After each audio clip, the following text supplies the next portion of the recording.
The life of Pablo Escobar.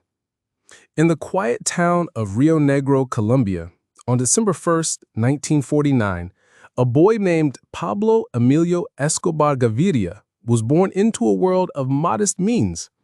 His family lived in a small hut without electricity or running water, where life was simple and often harsh.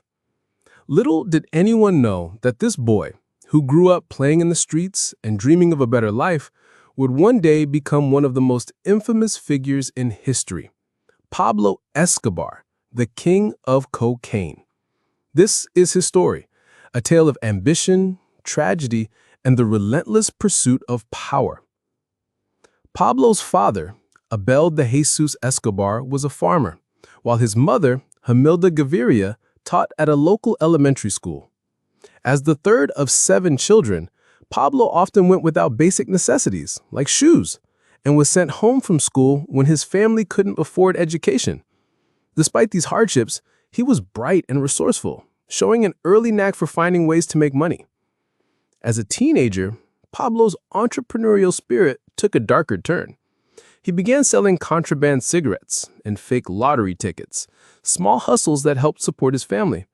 These ventures, though modest, introduced him to the world of quick money and risk. By his late teens, he was dabbling in petty crimes, stealing tombstones to resell, and smuggling goods across borders. These early experiences planted the seeds for his later, far more dangerous pursuits. In the late 1960s, Pablo's criminal activities escalated. He moved to Medellin, a bustling city where opportunities for illicit gain were plentiful. He started stealing cars and orchestrating small-scale kidnappings, earning a reputation as a cunning operator.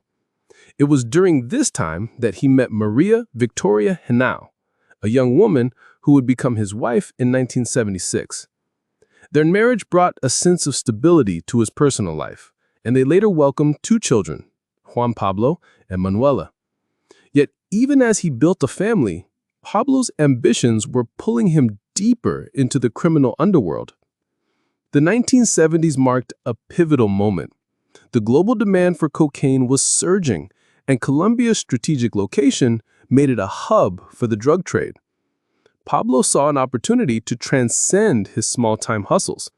He began smuggling cocaine to the United States, starting with modest shipments hidden in tires or plane compartments.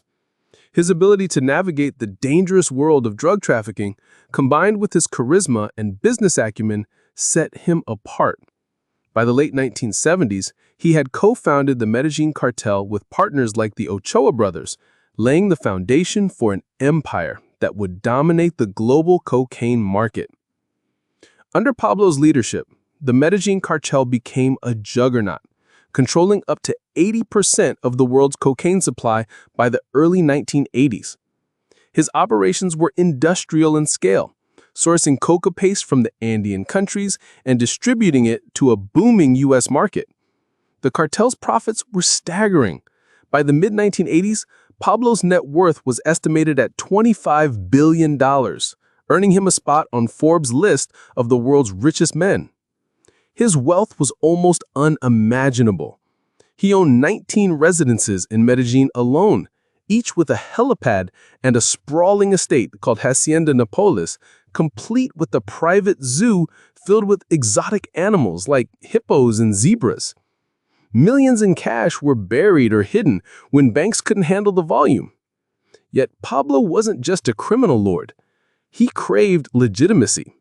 In 1982, he was elected as an alternate member of Colombia's Chamber of Representatives, using his wealth to fund political campaigns and gain influence. Pablo also positioned himself as a benefactor in Medellin's poorest neighborhoods. He built houses, soccer fields, and schools, earning the nickname Robin Hood among some locals. To them, he was a man who had risen from their own struggles, giving back in ways the government never did. But this generosity came with a purpose. It bought loyalty and shielded his criminal empire.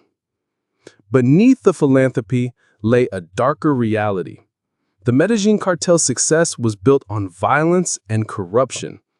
Pablo ordered the murders of thousands, politicians, judges, police officers, and civilians who opposed him. His tactics were ruthless. Car bombings, assassinations, and kidnappings became his tools to maintain control.